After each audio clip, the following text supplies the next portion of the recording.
organismo va a reaccionar de diferentes maneras de acuerdo a la sustancia tóxica a la cual está presente.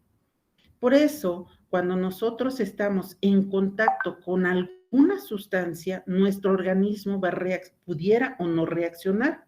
Va a depender, aunque tuviéramos a una persona de la misma edad, sexo, estado de constitución, todos no reaccionan de la misma manera.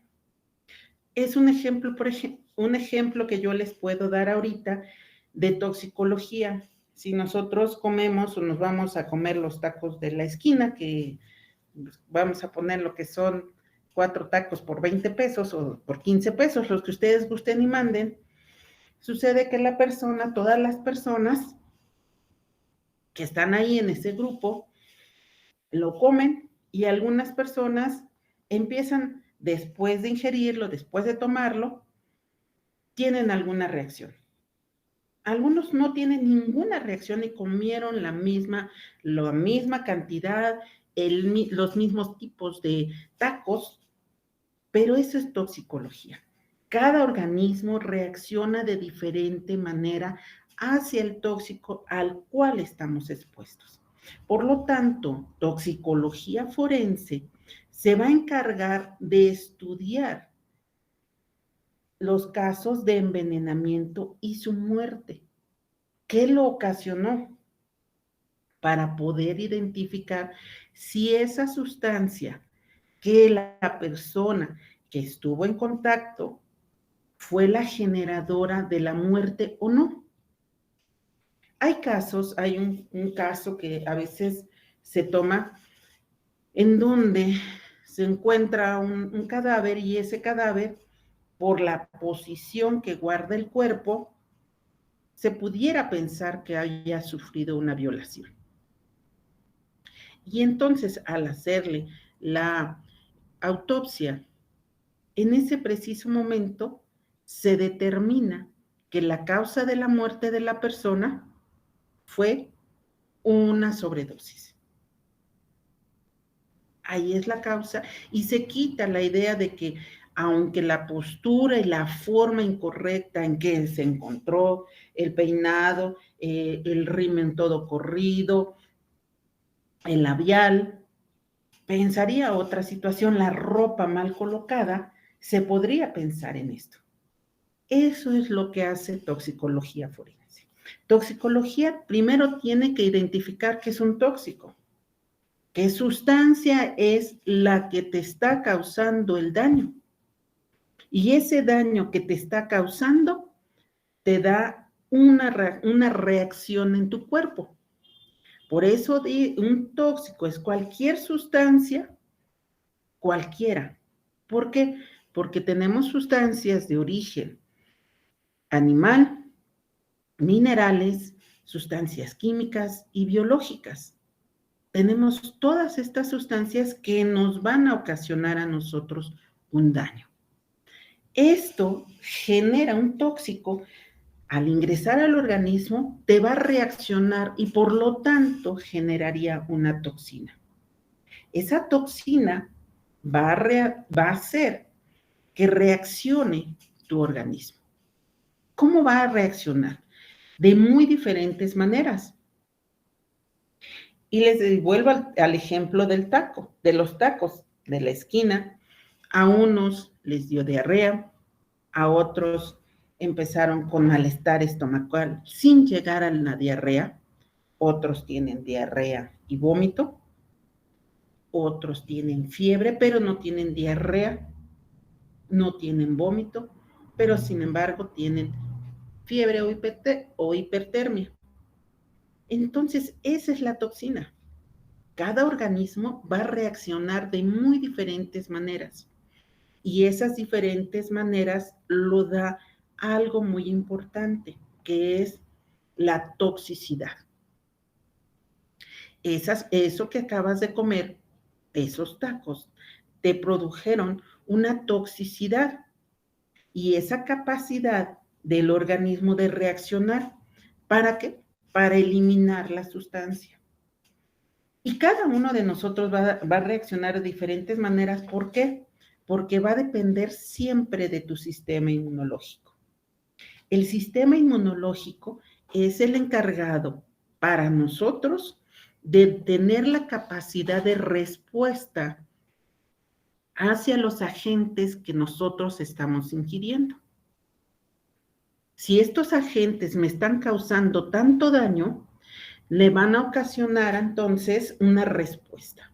Y esa respuesta, por eso yo les decía a ustedes, puede ser que tengan evacuaciones diarreicas unos tengan evacuaciones diarreicas con vómito y otros pudieran tener nada más hipertermia y no se acompañan. Y otros pueden tener el conjunto de todas esas y otros no les pasó nada. Esa es tu toxicidad, esa es tu respuesta de tu organismo, porque tu organismo va a reaccionar hacia la sustancia con la cual estás en contacto. Por eso, y esto es algo que nosotros decimos, ay, pero si es comida. Sí, todas las sustancias que ingresan a nuestro organismo pueden generarnos a nosotros una respuesta de toxicidad. Por lo tanto, tenemos algo que lo ayuda o que reacciona. Si reacciona, es un efecto aditivo. ¿Qué es esto? Miren, nosotros somos un conjunto de células. Así de hermosos cada uno de ustedes son un conjunto de células. Esas células van a tener la información genética de lo que nosotros somos, de la información que adquirimos de nuestros padres, de papá y mamá, y de lo que nosotros tenemos como reacción para las sustancias. Entonces, por eso podemos tener una alergia. Si somos alérgicos, la mayoría de las personas que sufren alguna alergia es tu organismo contra la sustancia que estás en contacto. Por eso es un efecto aditivo. Las reacciones pueden ser de diferentes maneras. ¿Ok? ¿Por qué? Porque tenemos también un efecto que se llama sinérgico. A esto se le llama la combinación de dos sustancias que están en contacto al mismo tiempo. Estas dos sustancias que están en contacto con tu organismo vivo va a tener una reacción. A lo mejor alguno de ustedes ha tenido en algún momento de su vida algún dolor estomacal. Y resulta que al momento que le dice su médico de confianza, tómate una pastilla, o alguno de ustedes la ha oído muy fácil, que se llama Buscapina. Creo que todo el mundo ha oído hablar de la Buscapina. Y algunas veces esa Buscapina les dicen, Buscapina compuesta. Ahí tenemos dos agentes, la butiliosina y otro componente que es el metamizol. Y entonces se le da a la persona y resulta que la persona, después de que ingiere ese medicamento, tiene una reacción. Después de un tiempo empieza a sentir que las manos están frías, que empieza a sudar frío, que le baja la presión, la frecuencia cardíaca y se sienten peor. Ya se les quitó la molestia estomacal, pero ahora se sienten peor por el efecto. Ese es un efecto sinérgico. Son dos sustancias que actúan en ese momento. Para nosotros en toxicología forense tenemos un efecto sinérgico muy complicado, sobre todo en las drogas ilegales. ¿Por qué? Porque actualmente en el consumo de sustancias ilegales, no nada más consumen una sola sustancia. Recordaremos que las drogas están conformadas, las drogas ilegales principalmente, estamos por drogas que afectan el sistema nervioso, aquellas que tienen efectos hacia el organismo, ¿sí? Estos efectos que tienen, ya sean alucinógenos, que afecten hacia el sistema nervioso, esto va a causarles ese daño de las drogas. Pueden ser estimulantes, alucinógenas o depresoras. Esa es la clasificación que hay de las drogas ilegales. ¿Qué es el problema que nosotros vemos actualmente en toxicología forense? Que cuando la persona llega al servicio para hacerle una autopsia, viene con combinaciones de diferentes drogas. Pueden tener estimulantes en el preciso momento y depresoras. Y cuando tuve la oportunidad de trabajar en la Secretaría de Seguridad Ciudadana, decían, le voy a decir como decían ellos, es padrísimo sentir primero el bajón por una droga depresora y después sentir el efecto que me da el estimulante. Eso hace este efecto sinérgico, que claro, ahorita nos da muchos problemas por el daño que va a tener obviamente irreversible al sistema nervioso, pero esto es un efecto sinérgico. Tenemos uno que se llama potenciador. Aquí hablamos del sinérgico como potenciador porque te va a dar algo que te aumente la reacción de tu organismo. Ahí entra algo muy importante que nosotros debemos de saber, la dosis. Las dosis van a depender de dos aspectos, dosis letales y dosis media. ¿Qué es una dosis letal? Como su nombre lo dice, una dosis letal es aquella en la cual el organismo tiene la suficiente capacidad, la sustancia, de generar la muerte. Y no es a todos. ¿Sí? Cada uno de los, por eso muy importante, en toxicología tomamos en cuenta edad, sexo, estado nutricional, raza también, porque no van a reaccionar de la misma manera con las sustancias. Entonces, una sustancia, una persona puede generarle la muerte a esa persona y a otra no. Entonces, por eso es que el potenciador va a depender de la sustancia tóxica y el efecto que va a tener hacia la persona. ¿Qué otro tenemos? Un efecto antagonista. Un efecto antagonista es en el momento en que yo tengo una sustancia, tiene dos y se obstaculiza. Por ejemplo, aquí tenemos no sé si han tenido oportunidad de oír, en muchos lados es más, ya lo bajaron, dijeron que ya lo bajaron de TikTok, una prueba que hacían para el que se llamaba el que se duerma primero pierde.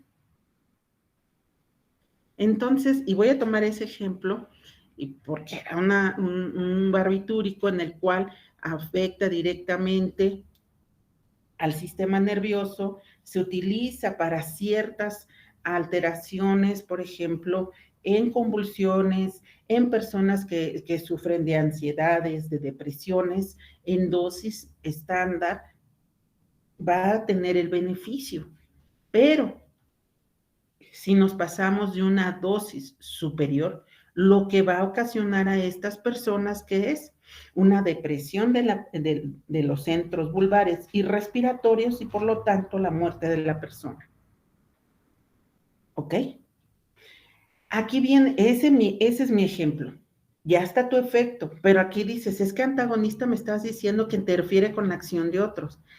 Ah, resulta que cuando nosotros le decimos a esas personas que tienen algún problema de epilepsia o que tienen algún problema de ansiedad o depresión, no debes de tomar el alcohol. ¿Por qué? Porque potencializas el efecto del medicamento. Ese es un efecto antagonista que hace que te potencialice. Pero ¿quién lo inhibe? Te inhibe, por ejemplo, los antihistamínicos. Inhibe la acción de la sustancia. Por eso es que nosotros tenemos que determinar qué sustancia es la que ingiere la persona y cómo la tomó para saber si tuvo un efecto sinérgico o un efecto potencializador o un efecto antagonista. Dependiendo de esos factores, vamos a tener una respuesta del organismo. ¿Ok? ¿Vamos entendiendo alguna duda hasta el momento?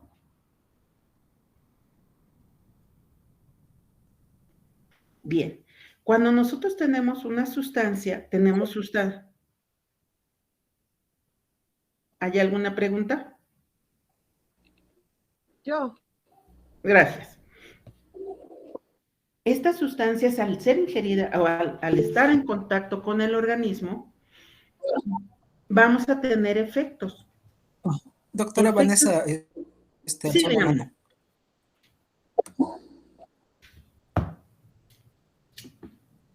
Sí, disculpe, por ejemplo, a mí me sucedió en alguna ocasión, tuve una lesión de columna y usaba parches de buprenorfina, porque el dolor era intenso, pero fue en las decembrinas y la verdad es que tomé como media copita de algo. Al día siguiente no me podía ni siquiera levantar. En este caso, ¿qué fue? ¿Un efecto potencializador? No. Porque de verdad no podía ni siquiera mantenerme en pie. No, tuvo un efecto sinérgico. ¿Por qué? Porque el efecto sinérgico, al estar en contacto, la sustancia, o sea, el parche, que no hemos llegado todavía a cómo ingresan las sustancias y cómo llega, y eso lo voy a explicar un poquito más adelante, pero este efecto no es potencial, es sinérgico. Al estar en contacto con esa sustancia lo que hizo es que primero inhibió la acción del medicamento y por lo tanto toda la respuesta y la cascada inflamatoria del organismo se desencadenó. Y por eso se sentía más mal, porque el organismo tuvo que trabajar en dos cosas. Una de las cosas importantes que debemos de tomar en cuenta es que cuando una sustancia ingresa al organismo va a depender de su vía, ¿ok? La vía de ingreso. Eso lo voy a explicar un poquito, pero me voy a adelantar tantito. Aquí la vía es dérmica, por lo tanto, no entró, no pasó por el tubo digestivo, sino se fue directamente a la circulación sanguínea. Y como se fue directamente a la circulación sanguínea, el organismo tuvo que trabajar rápido para inhibir la acción tanto del medicamento como del alcohol. Por eso es muy importante decirle a los pacientes, aquí en el plano médico, decirle a los pacientes qué es lo que no puedes tomar o qué no debes de hacer, porque si no vas a tener una reacción. Por ejemplo, aquí tenemos un medicamento que es el metronidazol. Si alguno de ustedes alguna vez se lo han dado, y si no les han dicho, bueno, ahorita van a tomarlo en cuenta, pero el metronidazol, por ejemplo, es un antiparasitario. Es un tratamiento largo porque se da una pastilla cada 8 horas por 10 días. Y lo primero que se les debe de decir a todos los pacientes es, no vayas a ingerir bebidas alcohólicas. ¿Por qué? Porque ese sí es potenciador. Porque en el momento en que está en contacto el alcohol con el organismo, la persona se pierde. ¿Qué quiero decir? Se emborracha. Aquí lo inhibimos. Lo que sucedió en este caso fue una inhibición. ¿Ok? ¿Alguna otra duda? ¿Quedó entendida tu pregunta? Bien, cuando nosotros tenemos esto, también estamos hablando de efectos que tenemos en sustancias químicas, pero también tenemos en estas sustancias químicas tenemos un efecto que es efecto teratogénico. ¿Qué quiere decir? Que cuando las sustancias están en contacto con el organismo por tiempo prolongado, pueden hacer malformaciones congénitas. Y esas malformaciones congénitas las vemos nosotros en toxicología forense en aquellas personas que, por ejemplo, trabajan mucho con herbicidas, plaguicidas e insecticidas. Ellas, al estar tanto tiempo y no utilizar todo el equipo de protección, esto les hace que al estar en contacto con esa sustancia, tarde o temprano, mutan algún cromosoma, un brazo corto o largo del cromosoma, lo muta y eso, al tener una descendencia, nazca con algún problema. Eso es muy importante porque muchos problemas que pueden tener son imperceptibles. Por ejemplo, un efecto cardíaco acianógeno. ¿Qué es esto? Que los recién nacidos que nacen en ese preciso momento, si no se les ausculta adecuadamente a esos niños, pasan desapercibido el soplo que pudieran tener, que es el que te está dando un dato de que el corazón tiene algún problema. Entonces, como no se está haciendo una exploración adecuada a ese recién nacido, se puede pasar desapercibido. Y por lo tanto, tener efectos tarde o temprano. Cuando son cianógenas, pues ese no hay ningún problema. Los niños en el momento que empiezan a querer comer, pues se ponen azules en el lecho unguiales, en los labios, en la lengua. Entonces te das cuenta que tiene un problema más severo. Pero a lo mejor la severidad es igual entre acianógenos y cianógenos. Entonces ese es un efecto teratogénico. Pero tenemos otro tipo de sustancias que nos causan el daño, como es el caso del veneno, que su origen principalmente es animal, que al estar nosotros en contacto con esa sustancia, ya sea por picadura o mordedura, puede generar un daño muy importante. Apenas no tiene mucho tiempo que pasó la mordedura de un murciélago a unos niños en una comunidad muy lejana de Oaxaca, si no me equivoco, en donde los murciélagos son los únicos, por algunos murciélagos, no todos, son portadores de la rabia. Entonces, este murciélago mordió a estos niños y estos niños tuvieron una reacción muy tórpida, válgamela, ese es el nombre que se le da a una evolución en la cual no da la sintomatología esperada en un paciente con rabia. ¿Por qué? Porque empiezan a tener problemas para la deglución y empiezan entonces a tener la saliva en la boca, tienen incapacidad para ver la luz. Entonces, como no son los síntomas propios de la rabia, ellos no lo tuvieron. Por lo tanto, estaban enfermos, pero no sabían qué tenía. Claro que como aparentemente les decían, no, pues tiene, no sabría decirles qué les habían dicho, tiene otra enfermedad, alargaron su enfermedad a estos niños y claro que cuando empezaron a darle el tratamiento, cuando se dieron cuenta que era el problema en realidad lo que tenían, pues ya era muy tarde, porque el daño ya estaba en el organismo.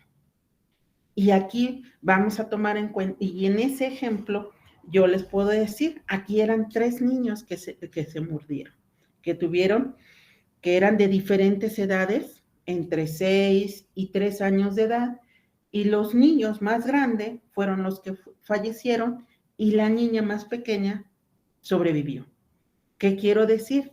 Ahí es mi punto importante, que va a depender de la edad, sexo, estado nutricional y cómo reacciona tu sistema inmunológico. Ese sistema inmunológico es aquel en el cual te va a reaccionar hacia lo que te está causando un daño. Tenemos otros, ese es el veneno animal, tenemos los minerales. Sabemos que las personas que se dedican, por ejemplo, a realizar excavaciones o extracciones de yacimientos minerales pueden tener efectos muy significativos por la inhalación de las sustancias. Estos pueden tener efectos carcinógenos. ¿Por qué? Porque al momento de estar inhalando esa sustancia, te va a causar un daño tarde o temprano, porque estás expuesto a esa sustancia. ¿Ok? Cada una de ellas, estos efectos cancerígenos, por ejemplo, pueden ser el asbesto, que el asbesto en su toxicidad te va a ocasionar daño principalmente a nivel respiratorio. Y como tiene efectos a nivel respiratorio, estos daños va a ocasionar los pulmones que no tengan la capacidad para poder respirar adecuadamente, y ese daño es irreversible. Cuando tienen ese daño irreversible, no hay manera de que nosotros pudiéramos hacer algo a favor de ellos, porque es una intoxicación por gases. Ahora, en toxicología forense, nosotros tenemos que determinar qué tipo de gases son. Si son gases irritantes o no irritantes. En el ejemplo que les puse hace un momento, pues el asbesto lo inhalan y es un gas no irritante que ingresa al organismo, y el daño que es tarde o temprano va a ocasionar un daño irreversible hacia los pulmones, es el que tenemos. Los gases irritantes son todos ellos que, por ejemplo, tenemos en la vida cotidiana. Por ejemplo, el gas... Doctora, aquí hay una pregunta. Sí, dígame. Perdón. Dice Fernanda, ¿sería la neumoconiosis? Del daño pulmonar, del asbesto. ¿De esa me pregunta? ¿De eso pregunta Fernanda, perdón? Sí.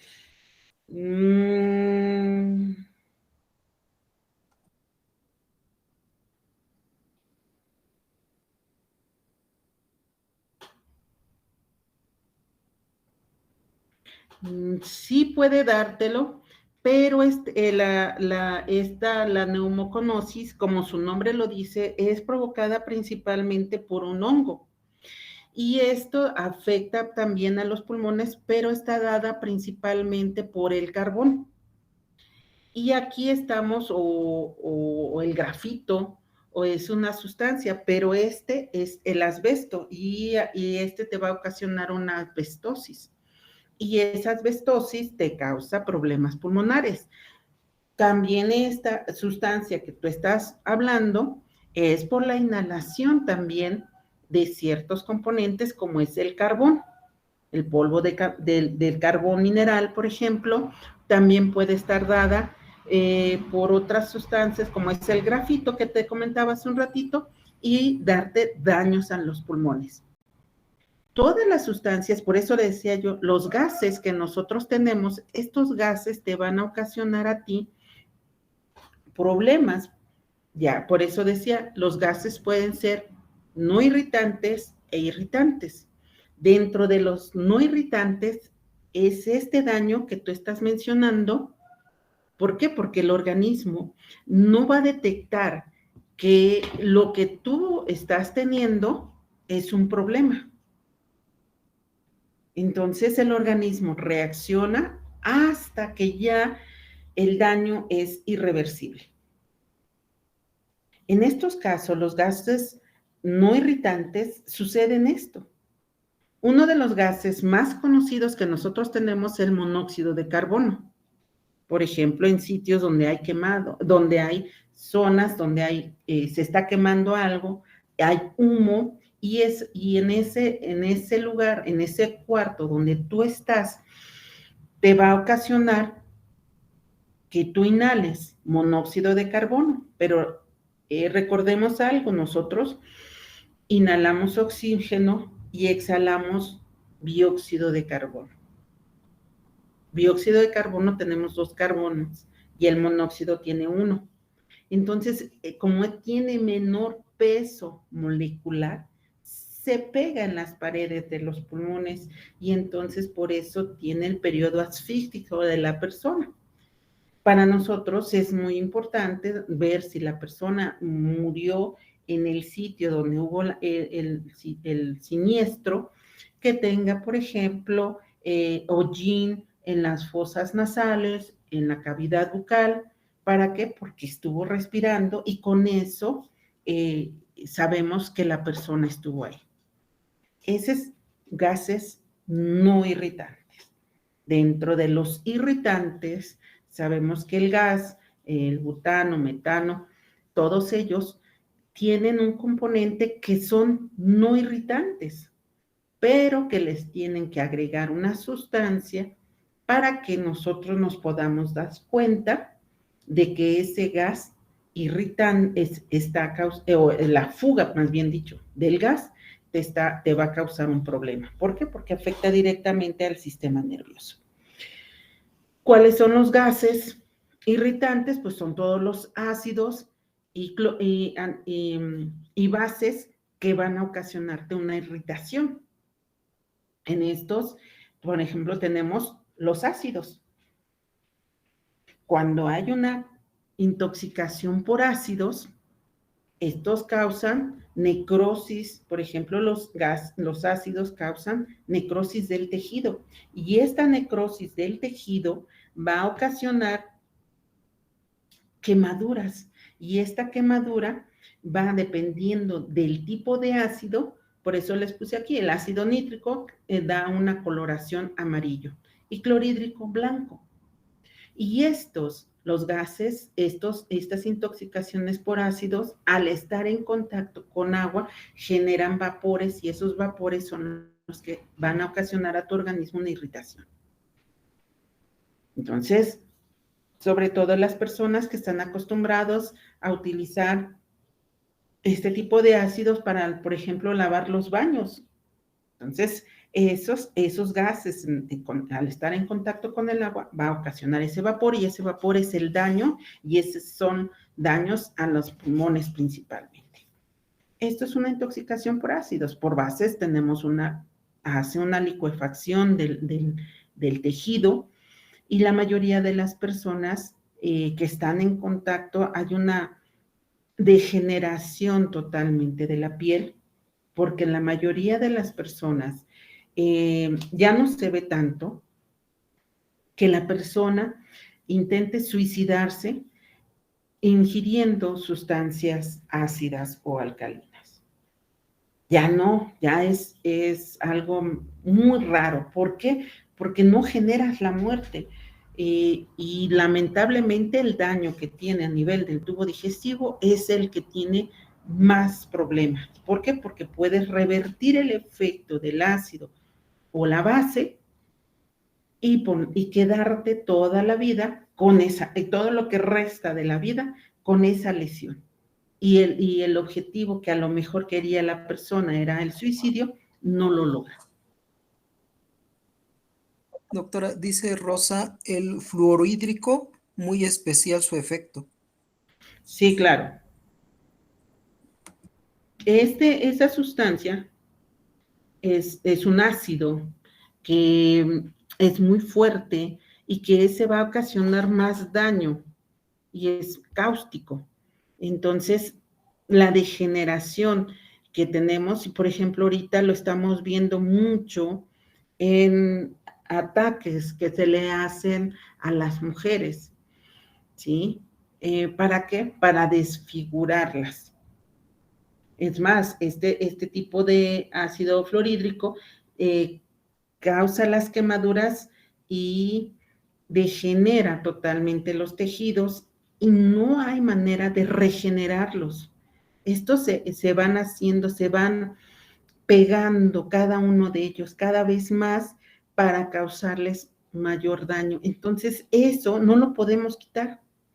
No es como a lo mejor decir una quemadura, hablando de quemaduras por agua, y que la persona tuvo una quemadura de segundo, tercer grado y se formó la escara. Bueno, a lo mejor hacemos la escara, quitamos la escara y hacemos un injerto. En estos no, ni en ácidos ni en base. La piel se va haciendo cada vez, se va pegando, los tejidos se van pegando, todos ellos, hasta deformarse. Entonces no lo puedes cambiar, no puedes quitarlo. ¿Por qué? Porque la dejarías a la persona sin músculo, sin nada.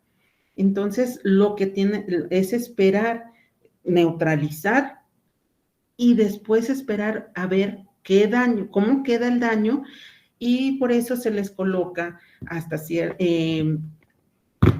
vendas de licra para evitar futuras deformidades. Si de por sí está totalmente deformada la zona, bueno, con la cicatrización que debe de haber del organismo, esta aumenta y deforma la zona.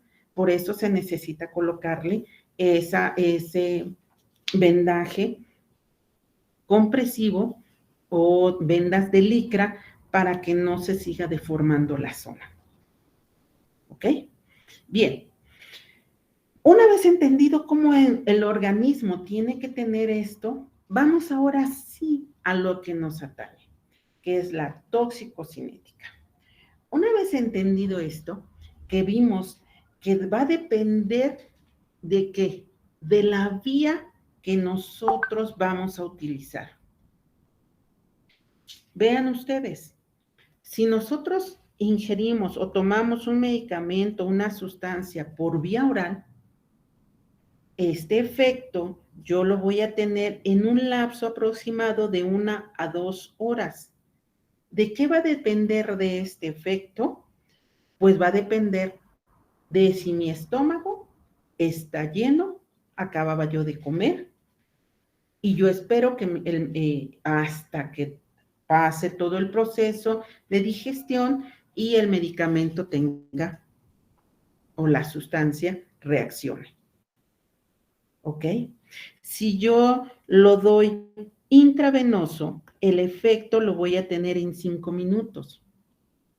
Si lo doy intramuscular, el efecto lo voy a tener en un lapso mayor de 30 minutos. ¿A qué es esto? ¿A dónde tengo que llegar principalmente?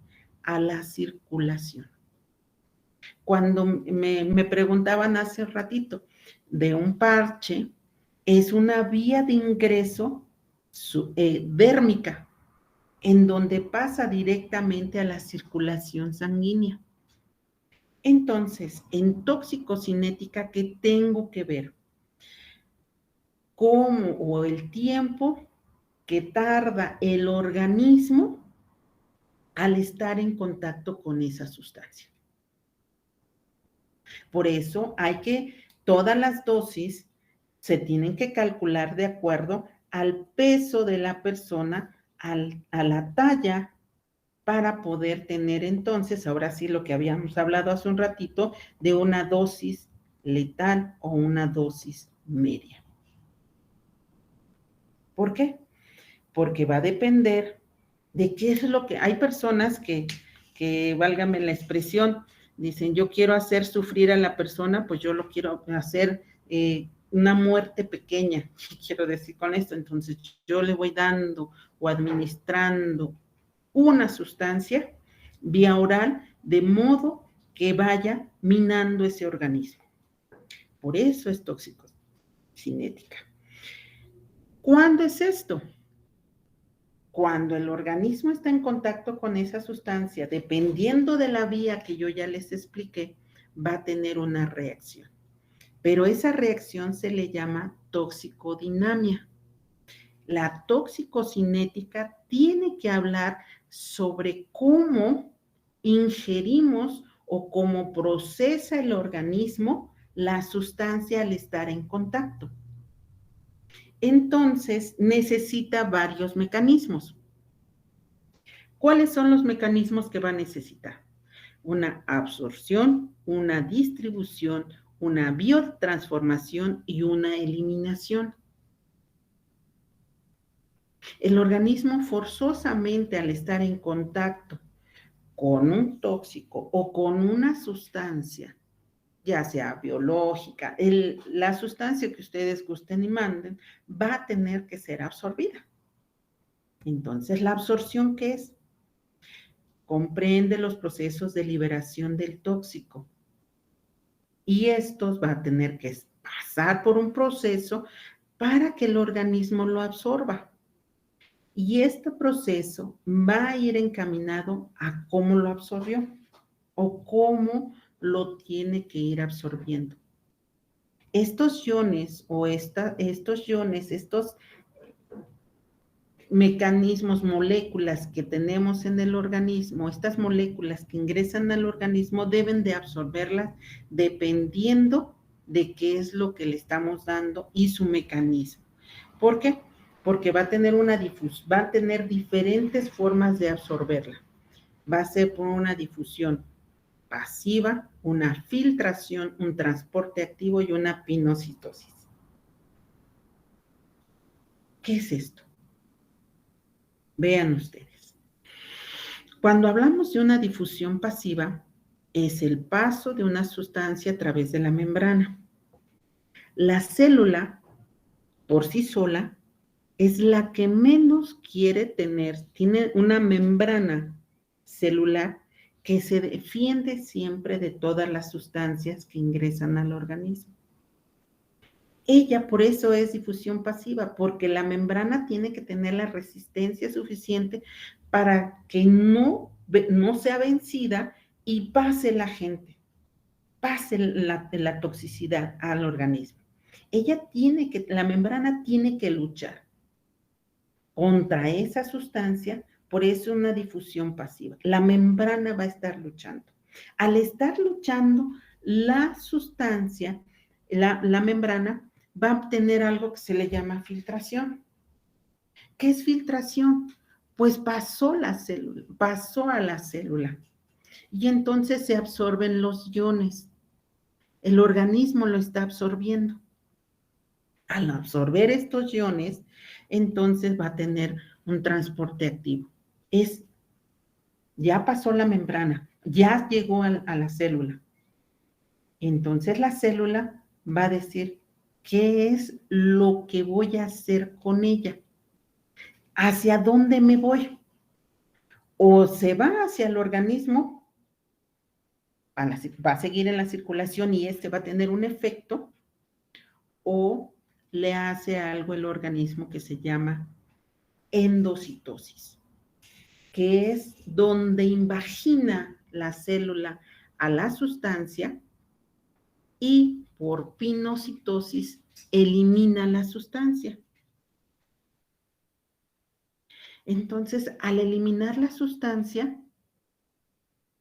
ya hablaremos ahorita de su forma de eliminación. Eso es lo que tiene que hacer la célula. El organismo tiene que hacerlo.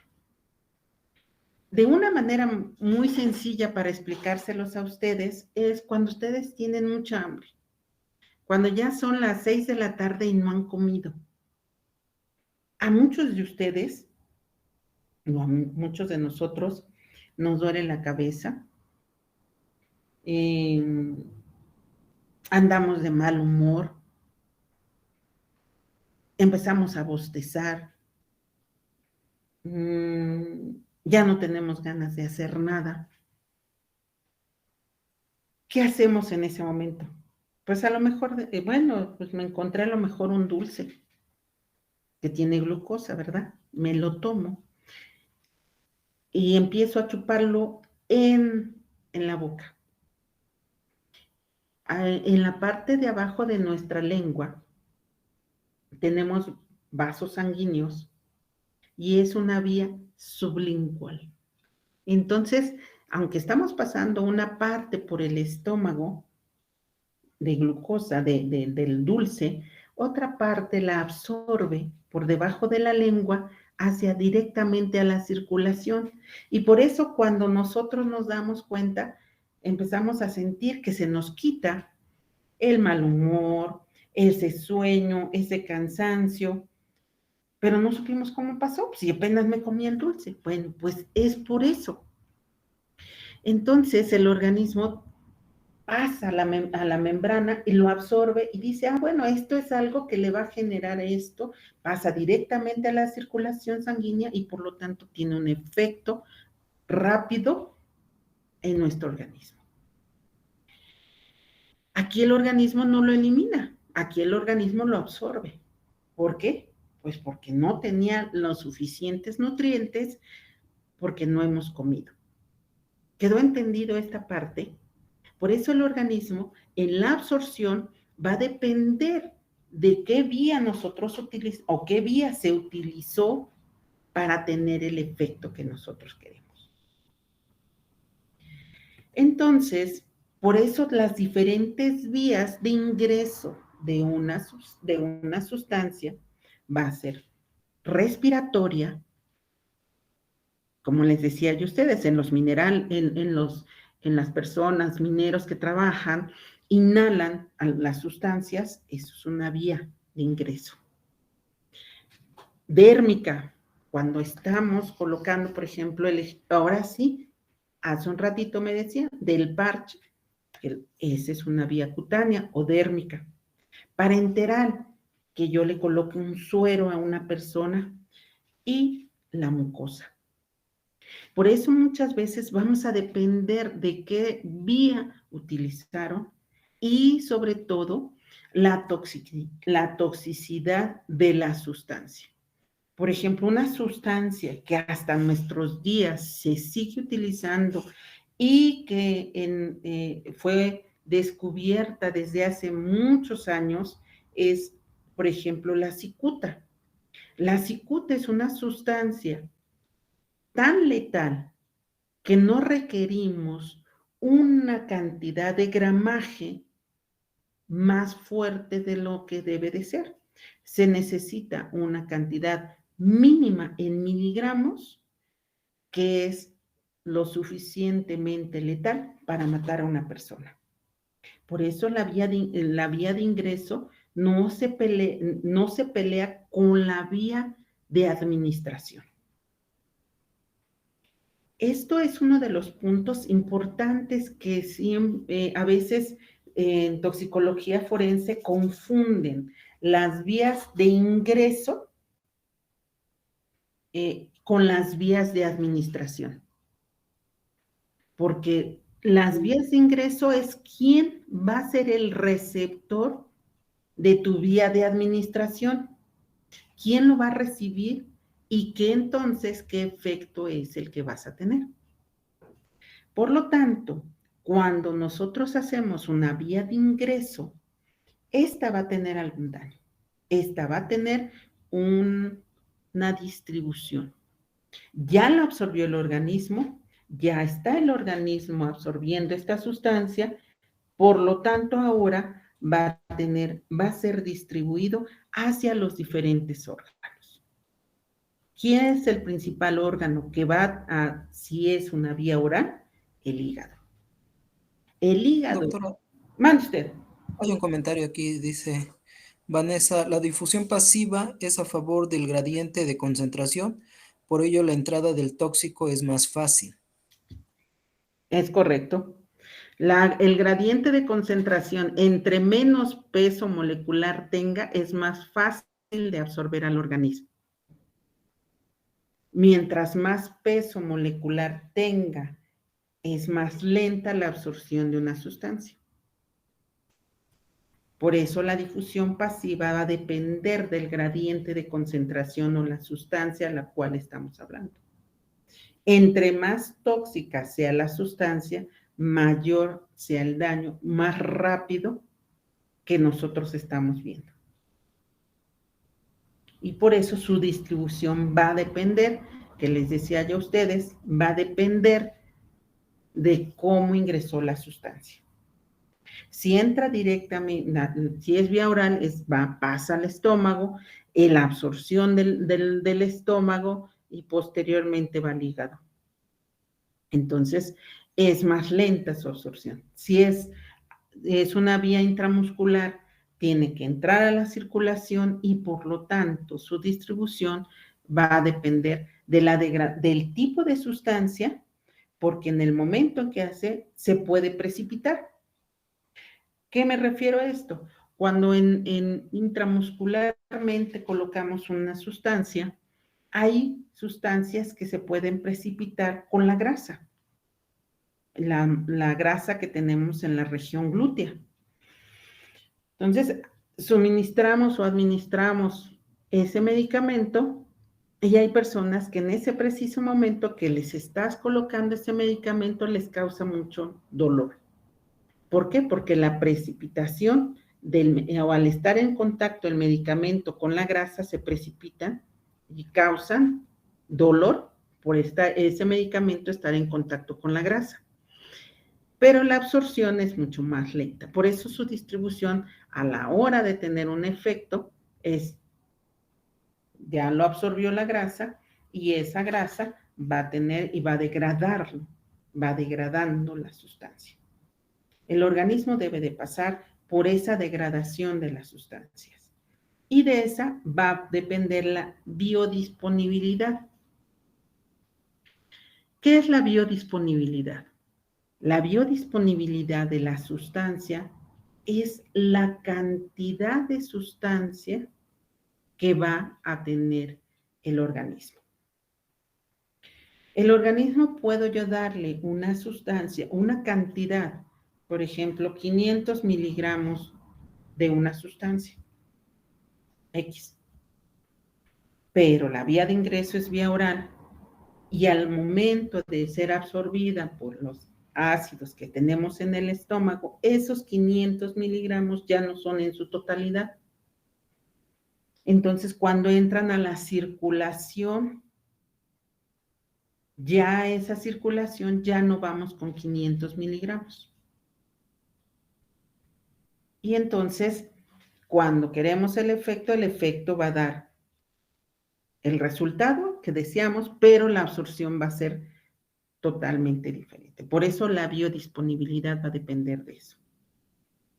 Y es el ejemplo que yo les ponía al principio, de las personas que se comían los tacos. Va a depender de su biodisponibilidad del tóxico, porque digan, bueno, pues si son unos tacos que son de frijoles, bueno, yo la verdad esos tacos no los como, pero pues me han dicho que vienen de frijol, de chicharrón, bueno, ustedes a lo mejor los han de conocer, pero va a depender de esa biodisponibilidad. Esa biodisponibilidad va a ocasionar al organismo la absorción, la biodisponibilidad de cuánto pasó al organismo y el resultado que va a tener. ¿Por qué? Porque esa distribución que va a tener va a actuar en el organismo y va a tener un resultado. Y ese resultado es lo que nosotros vamos a tener en el daño que va a tener. Por ejemplo, como les decía yo a ustedes, puedes tener diarrea, puedes tener vómito, la combinación de los dos, o alguien que ni tiene diarrea ni tiene vómito, pero sí tiene fiebre. Entonces, su distribución en su sistema inmunológico, el daño es mucho mayor en esa persona que tiene hipertermia que la que tiene diarrea sin hipertermia o la que tiene diarrea y vómito, porque el organismo está reaccionando hacia esa sustancia tóxica para sacarla. Pero acá el que tiene fiebre, su sistema inmunológico está trabajando sobre esa sustancia, pero no la ha eliminado de alguna manera, porque así hablaremos de la eliminación. ¿Qué es la eliminación? es la forma en que el organismo o el tóxico es eliminado. La forma de eliminar esto va a depender de varios factores. Hay formas de eliminar las sustancias. Por ejemplo, esta. La vía más común de eliminación es la renal. La orina es un medio de eliminación de sustancias tóxicas. ¿Ok? Trabaja el organismo y dice, ya envolvió la sustancia tóxica, pero tiene que eliminarla. Tiene que decir, a ver, aquí la tengo y ahora ¿qué hago con ella? El organismo envuelve la sustancia tóxica y lo hace eliminándola de alguna manera. Eso es lo que hace. Entonces, la vía más común es la renal. Eliminas la sustancia por esa forma. ¿Qué otras vías de eliminación nosotros tenemos? Tenemos varias. No nada más es la renal, no nada más es en forma de heces fecales, no nada más es esa forma. Tenemos varios tipos o formas de eliminar de una sustancia. ¿Qué otra es? La leche materna. Es otra forma de eliminar las sustancias.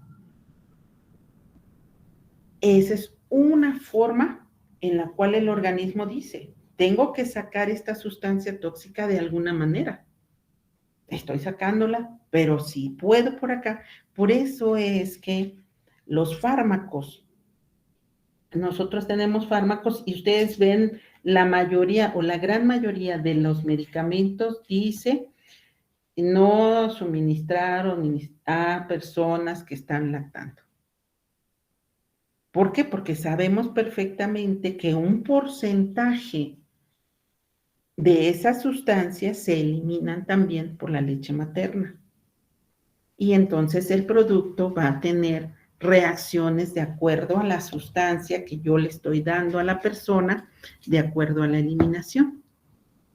Por eso cuando muchas mujeres, por desgracia, tienen alguna reacción, algún problema, y ya se les tuvo que administrar medicamentos intravenosos estando dieron a luz y tuvimos que darle antibióticos, medicamentos, porque hubo alguna complicación durante su trabajo de parto. Entonces, muchas veces se le tiene que decir a la mamá, ¿sabe qué? Lamentablemente no podrá darle por esta situación. Entonces, por eso es muy importante saber el tipo de medicamentos que le estamos dando. ¿Qué otro tipo de eliminación o excreción tenemos? En muy poca proporción tenemos la salival. Esta salival o glándulas sudoríparas, es en poca cantidad, pero es una eliminación porque la mayoría de las sustancias que eliminamos por la saliva o por el sudor es principalmente líquidos, sodio, potasio, cloro. Eso es lo que eliminamos más por el sudor.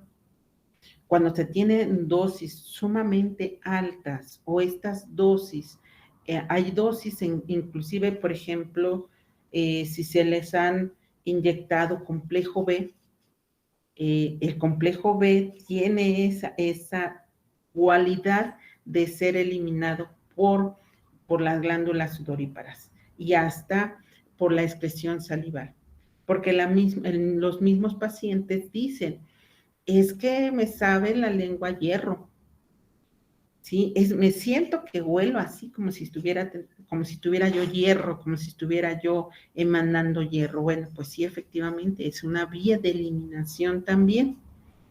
No es muy común, pero también se presenta. Otra de las vías de eliminación, la más común, pues es la respiratoria. Vamos a ver, dependiendo del tipo de agente que nosotros tengamos, muchas veces se elimina por esta vía. Sobre todo los que son volátiles, los gases, como ya les expliqué hace un momento, ya sean gases no irritantes o irritantes. Dependiendo de ellos, la vía de eliminación es la respiratoria. El daño, por ende, va a ser pulmonar, y este daño pulmonar, por obvias razones, va a tener la capacidad de causarle daño hacia los pulmones. Y otra vía es el cabello, el pelo y las uñas. Aquí sí hablaríamos de muchas sustancias, y aquí para nosotros, por ejemplo, en el área forense, cuando tenemos pacientes que tienen crisis convulsivas o pacientes que tienen esquizofrenia y que dejan de consumir sus medicamentos que los controlan por periodos, entonces el cabello es una vía de eliminación también. Como sabemos, el cabello tiene un crecimiento aproximado de 3 a 5 milímetros por día. Entonces, ese tamaño que va creciendo el cabello nos hace posible identificar cuánto tiempo lleva la persona de no estar consumiendo sus medicamentos. Entonces, eso nos permite decir, bueno, esta persona ya lleva una semana o lleva 2 semanas, o en su defecto, esta persona era esquizofrénica o esta persona toma o epiléptica, porque en el cabello nos estamos dando cuenta que tiene residuos de esta sustancia. O en las uñas también. Entonces, por eso es muy importante hacerle muchas veces estudios. En casos, por ejemplo, de agresiones, de violación, en donde la mujer muchas veces arranca cabellos a su agresor, entonces podemos, si sale con todo el bulbo, bueno, pues podemos identificar el ADN. Pero también podemos identificar en esto la forma en que si esa persona tenía alguna enfermedad o no. Porque, bueno, más bien no enfermedad, sino consumía algún medicamento que controla ciertas enfermedades. No vamos a definir exclusivamente la enfermedad. Mande usted. ¿Alguien por ahí iba a preguntar algo? Sí, pero creo que se salió. Bueno, lo esperaremos después que nos comente. Entonces, por eso es muy importante para nosotros saber eso, saber qué tipo de medicamento está tomando la persona. Nosotros eso en toxicología y sobre todo en una autopsia se puede identificar. Por eso toxicología, en el momento en que se administra alguna sustancia y esa sustancia causa un daño, se puede identificar. Por ejemplo, en suicidas, personas que consumen medicamentos para suicidarse, entonces llevan a eso. Mande usted, creo que hay una pregunta por ahí. Sí, disculpe, es que salí de la llamada sin tener, me equivoqué de botón. Usted comentaba con respecto a que en el cabello se pueden detectar sustancias, ¿cierto? Ya pueden ser drogas de abuso, medicamentos o lo que sea, según el promedio de crecimiento diario que va de 3 a 4 milímetros por día, lo cual nos podría indicar o cuánto tiempo lleva consumiendo, por ejemplo, una droga de abuso, o bien cuánto tiempo lleva de no consumir los medicamentos para controlar algún tipo de enfermedad. ¿Estoy viendo correcto? Es correcto. Ok, ahora, usted Es comentó correcto. también con respecto a que ese análisis se puede también llevar a cabo en uñas. Y con Sí. respecto a las uñas, ¿cómo se calcularía? O bien, si ha dejado de consumir alguna o droga de abuso o medicamento, o qué tan largas deberían ser las uñas para poder detectar, por ejemplo, drogas de abuso, que ha consumido drogas de abuso, no sé, por ejemplo, a lo mejor un mes antes, pero no sé, ya tiene un mes sin tomarlas, pero antes de eso sí las tomó. ¿Cuál sería el parámetro de referencia? Es correcto. Mire usted, Cuando crece, ¿cómo crecen las uñas? Las uñas crecen de 1.5 a 1 milímetro por día. Pero vamos a tomar en cuenta las uñas de los pies y las uñas de las manos. Las uñas de las manos crecen 1.5 milímetros por día y la de los pies es mucho más lento, perdón. Entonces crecen en 0.75 a 1 milímetro por día. Claro, me van a decir, ay, bueno, yo consumo algo que me ayuda a crecer las uñas, estoy totalmente de acuerdo. Pero cuando no consume ninguna sustancia que haga crecer las uñas más rápido de lo normal, eso es el tiempo promedio que crecen. Entonces nosotros lo medimos desde la cutícula o la raíz de la uña hacia el exterior. ¿Cuánto tarda en crecer la uña de las manos? Tardan en crecer desde la raíz hasta afuera, tardan en promedio de 6 meses a 8 meses. Las uñas de los pies tardan en crecer de 1 año a año y medio, porque es más lento su crecimiento. Por eso nos podemos identificar. Y ya con eso podemos identificar qué tiempo lleva la persona no consumiendo la sustancia. Ahí nos damos cuenta, simplemente con ello. Las uñas de los pies son más lentas en su crecimiento. Mande usted. Otra vez yo, disculpe. Entonces, No, por al ejemplo, contrario.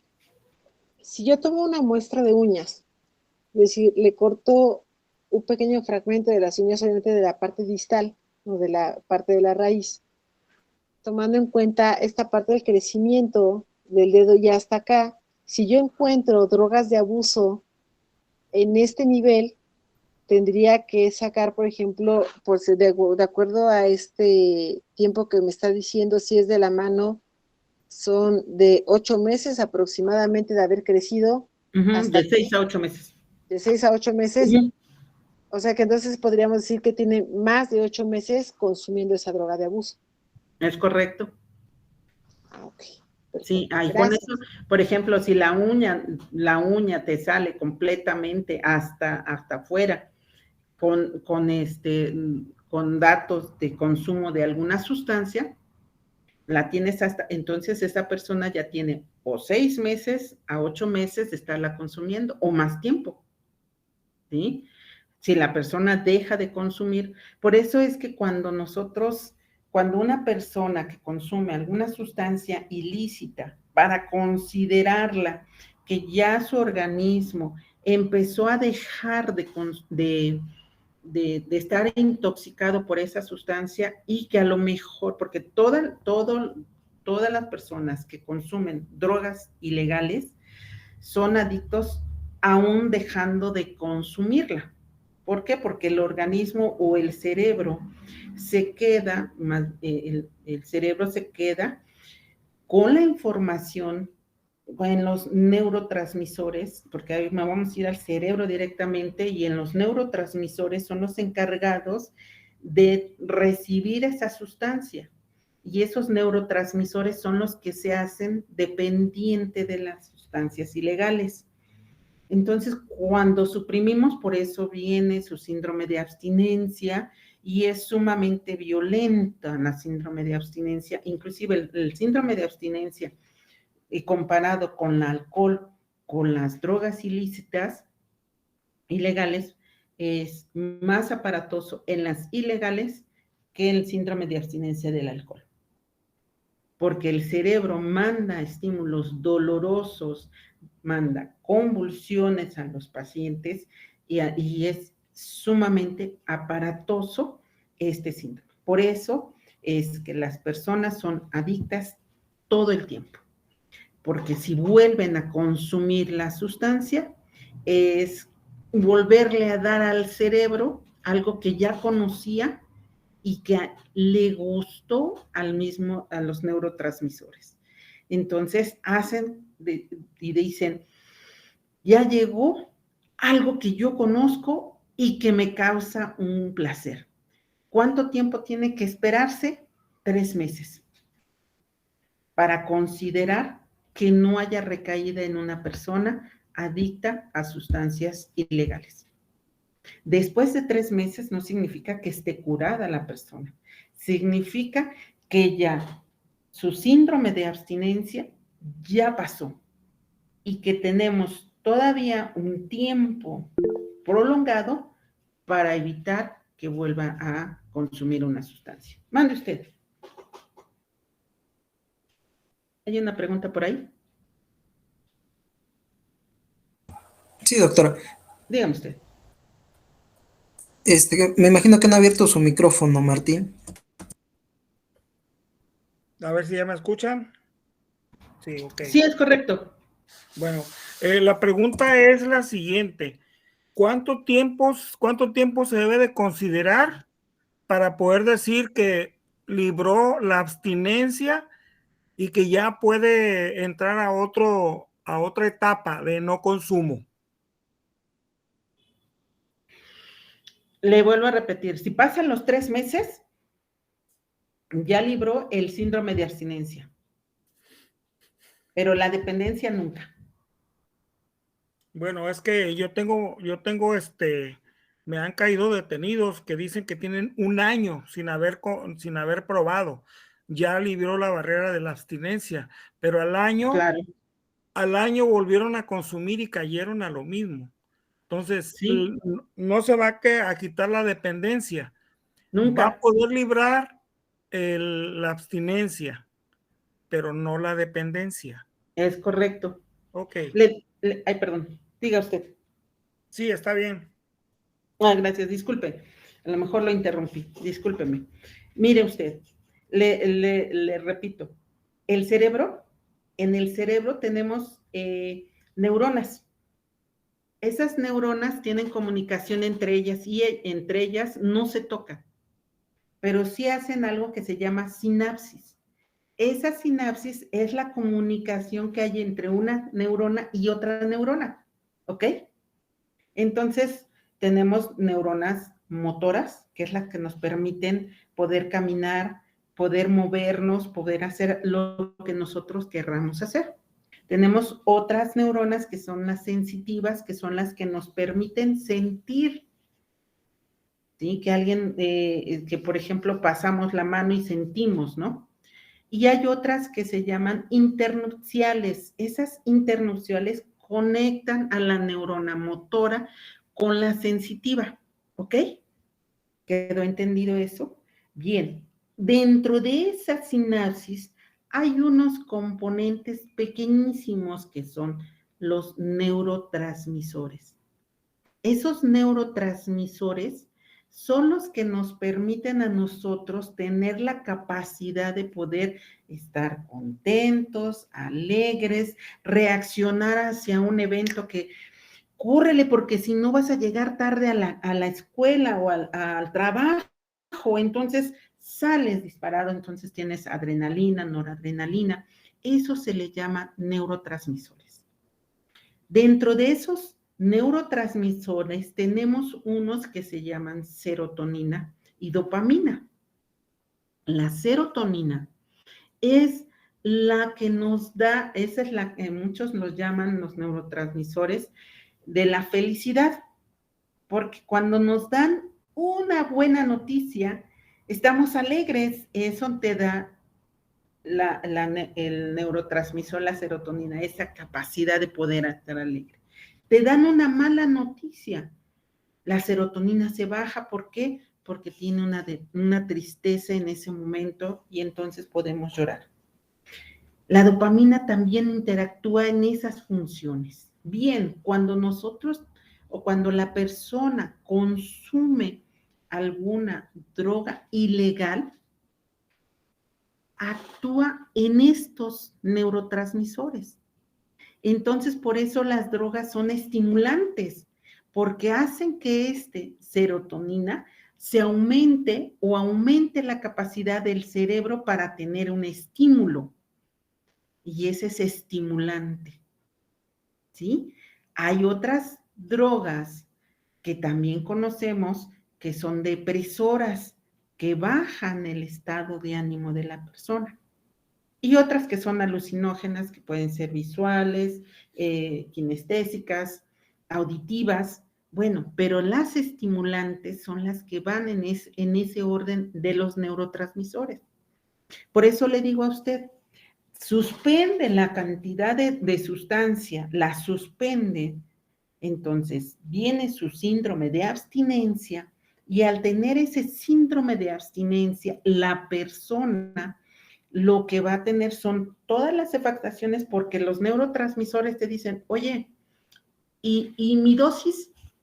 ¿Dónde está? Dámela, ven, dámela. Y no se la das. ¿Qué es lo que le va a suceder a esta persona? No me la das, entonces empieza a tener dolores musculares. Y la persona dice, es que la famosa mirilla que le dicen ahora. ¿Por qué? Porque tienen dolores musculares. ¿Sigue sin consumir la dosis? Perfecto. Entonces ahora puedo convulsionar. Ay, no me vas a dar mi dosis. Entonces ataco todo el sistema muscular para causarte un daño. Todo eso tiene que pasar en el síndrome de abstinencia. Por eso ese síndrome de abstinencia puede durar 3 meses, puede durar 4, pero el tiempo promedio del síndrome de abstinencia para que ya la persona no sienta todas estas reacciones son 3 meses. Claro, el cerebro siempre va a tener el conocimiento de haber tenido una sustancia química que le causaba algo al cerebro, que le causaba un placer. Válgame el pleonasmo que acabo de hacer. Ese placer siempre lo va a tener en el cerebro. Esa información va a quedar.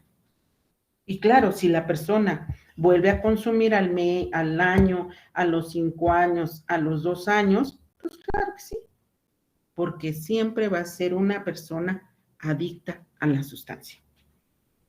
¿Ok? Bien. Doctora, hay otra pregunta aquí que habían puesto. Dice, Sí, dígame. buenas noches.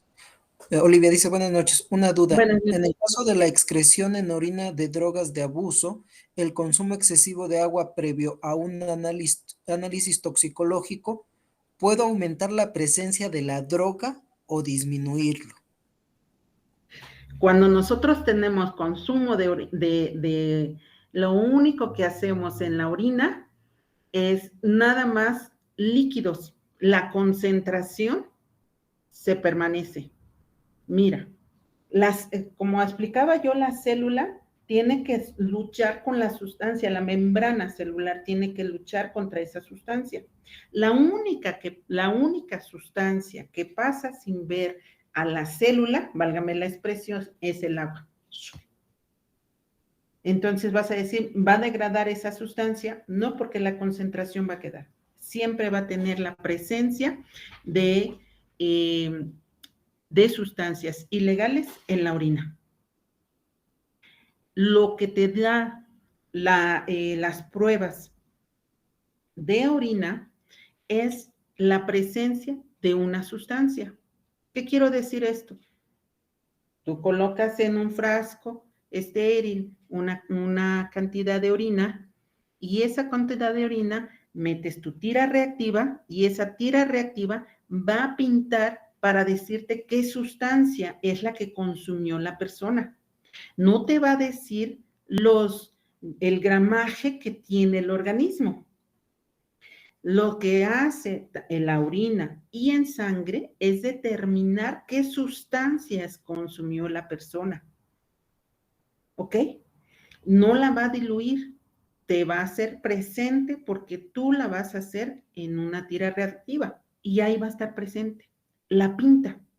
Y al pintarla, tú vas a saber qué droga es la que consume. ¿Ok? Bien.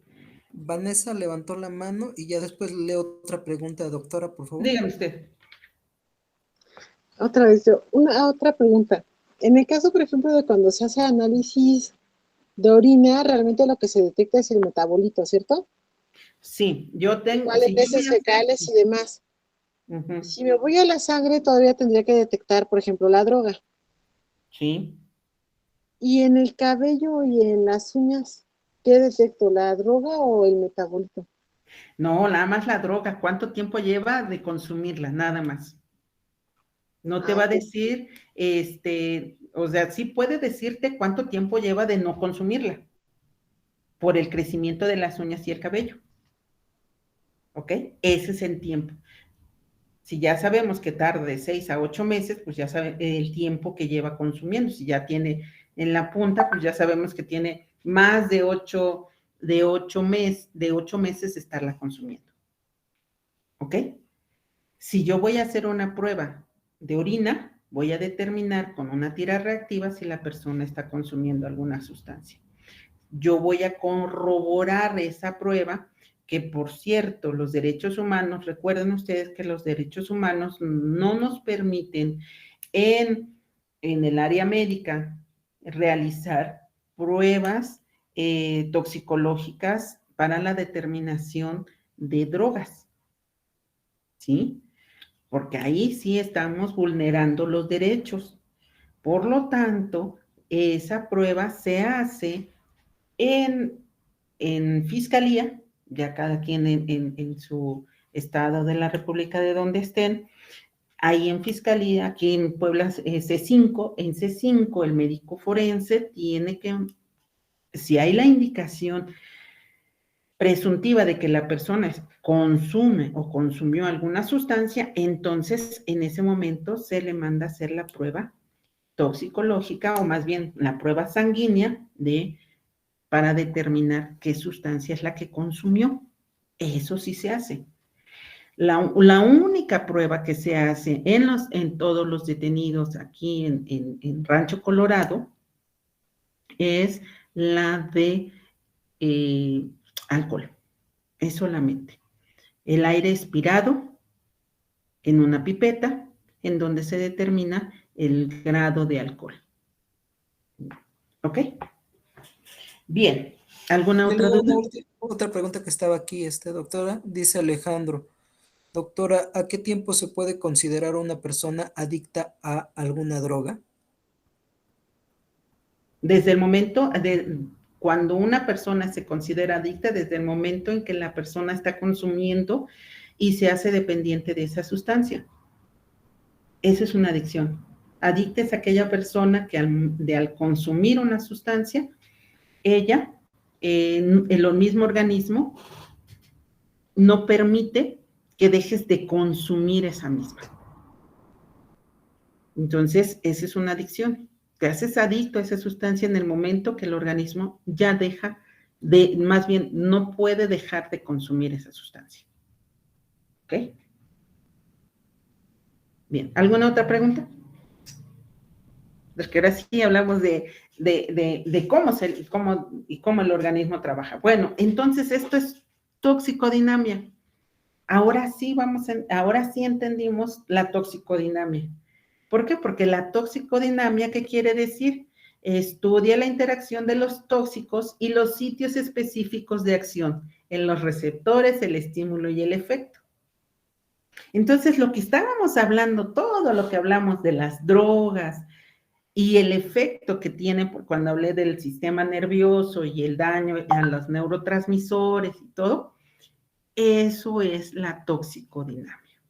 La toxicodinamia habla precisamente del efecto que tiene hacia el organismo. ¿Qué efecto le va a causar a mi organismo la sustancia que yo le estoy dando? ¿Qué daño le va a tener? Por eso es que puede ser específico e inespecífico.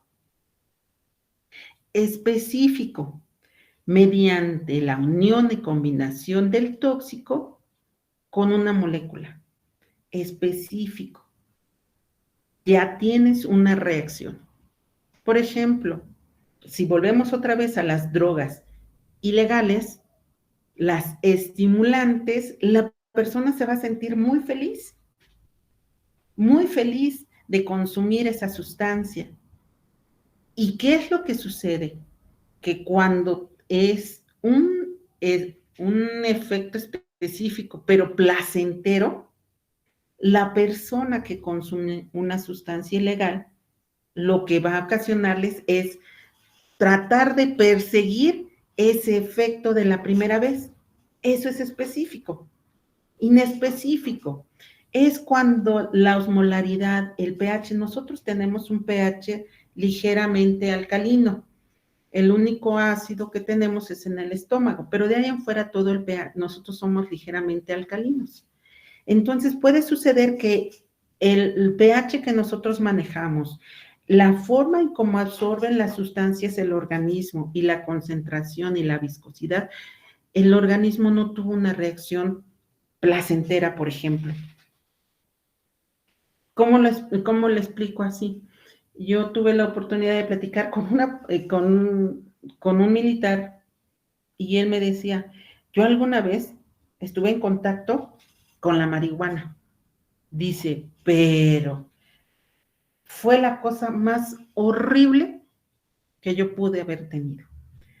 Sentía que las cosas se hacían muy grandes, que yo quería caminar y caminaba y caminaba y caminaba y que nunca llegaba a donde yo quería llegar.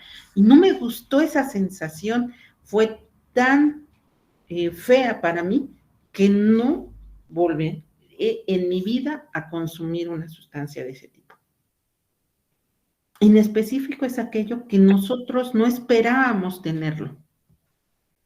Significa que, por ejemplo, en medicina, cuando somos alérgicos a alguna sustancia, el organismo reacciona hacia a ese alergeno. Y un ejemplo que le puedo poner en específico en medicina es el síndrome de Stevens-Johnson.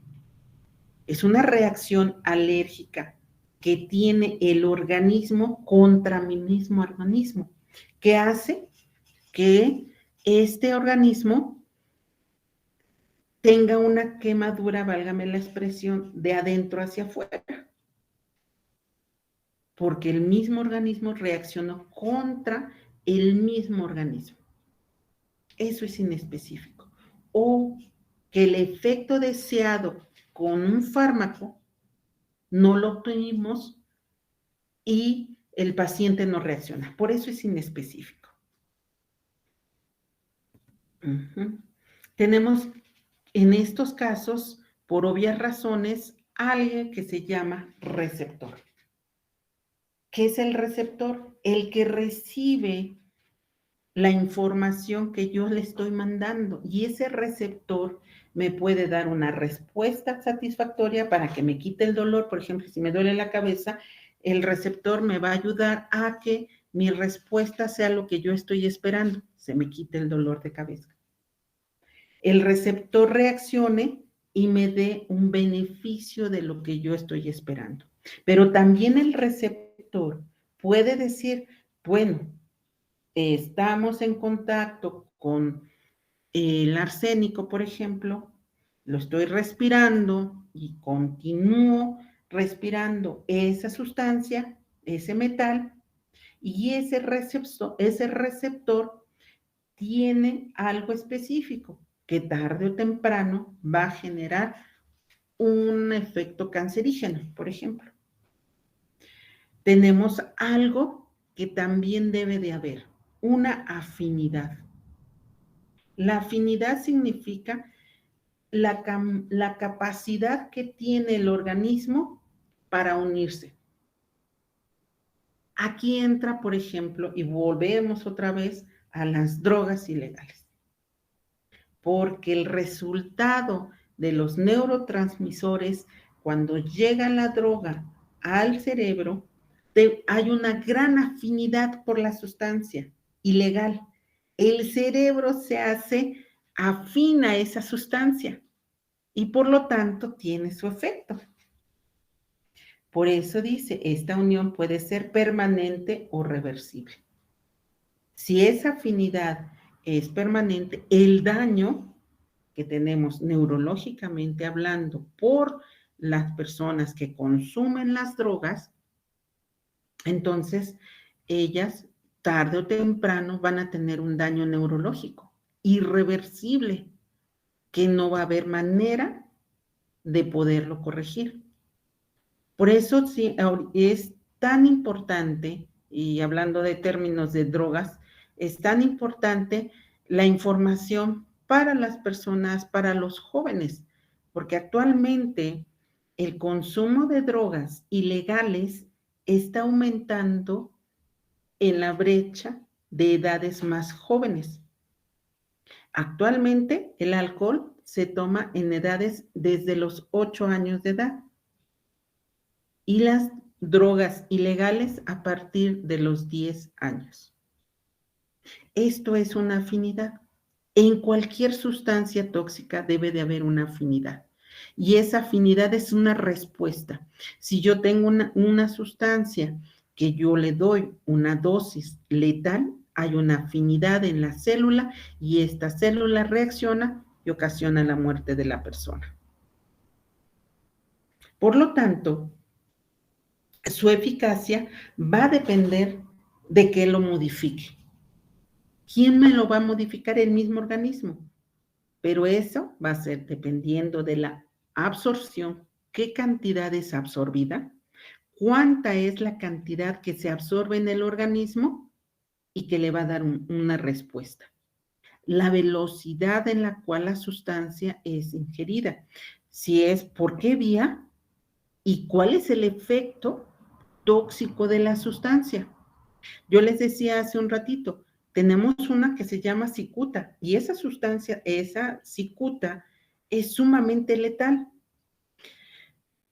Hace algún tiempo, si ustedes saben que el emperador coreano tenía un hermanastro y magistralmente el hermanastro falleció estando en el aeropuerto, creo que de Filipinas. Ahí 2 mujeres se le acercaron y empezó él a gritar que una de ellas le había picado. Todavía lo llevaron al hospital, tardaron un tiempo para realizarle, obviamente, la autopsia y para hacerle el estudio toxicológico.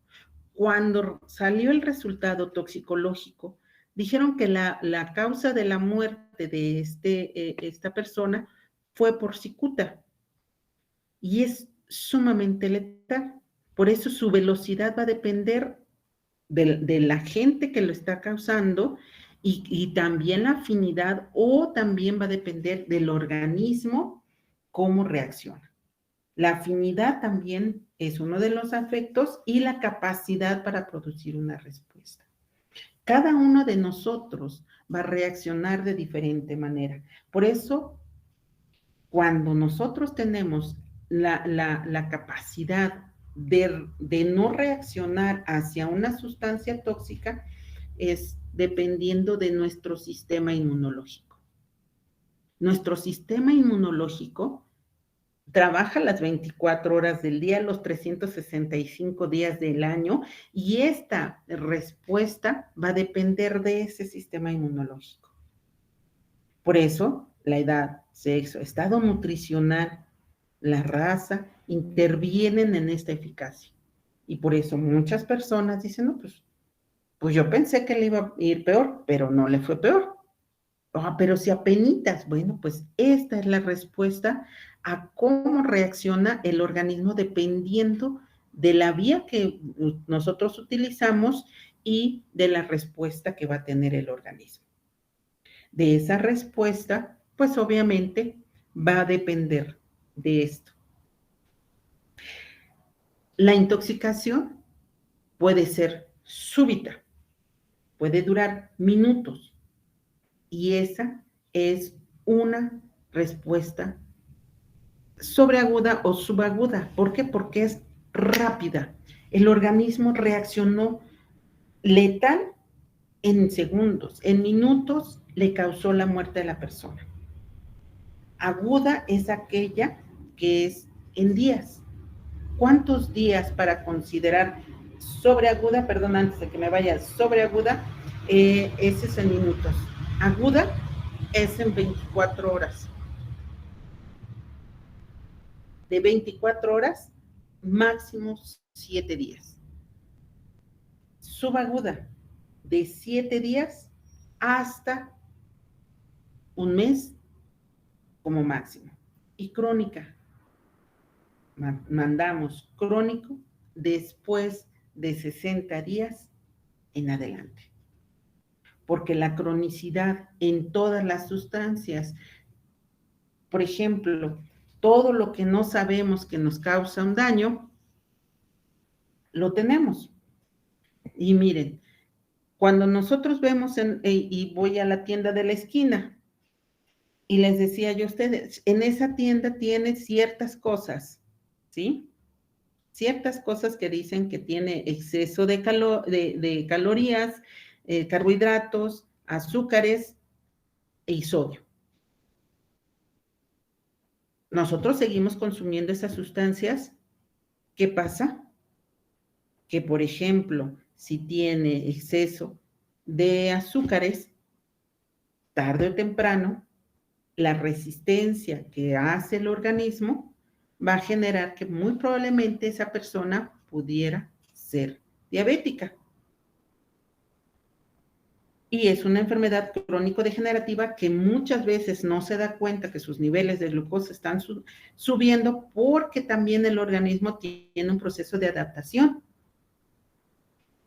Y entonces cuando se da cuenta, y muchas personas lo primero que nos dicen cuando llegan al consultorio, si nos ponemos en ese punto, nos dicen, es que se asustó porque vio a una persona que la atropellaron y de ahí se hizo diabética. No es cierto. No sabemos cuánto tiempo era diabético, pero aquí está la respuesta de por qué puede ser diabético, porque esa persona consumía en exceso azúcares.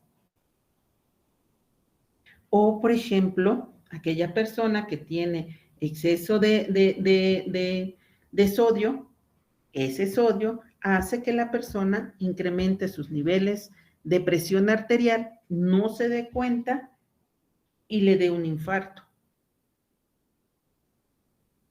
O tiene exceso de grasas y ese exceso de grasas la hace que el hígado tenga esteatosis o grasa en el hígado, y al tener esa grasa en el hígado ocasiona que la persona en un lapso pueda tener de 10 años en promedio, va a depender del organismo, pero en promedio, nada más pongamos una cantidad de tiempo, en 10 años pudiera tener cirrosis hepática.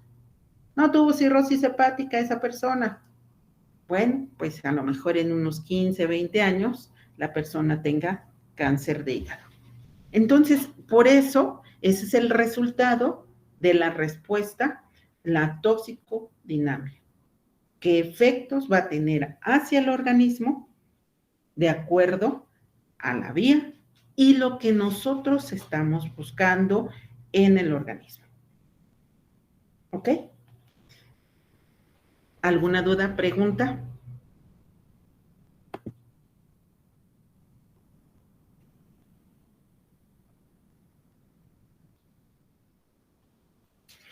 ¿Alguien tiene alguna duda, pregunta?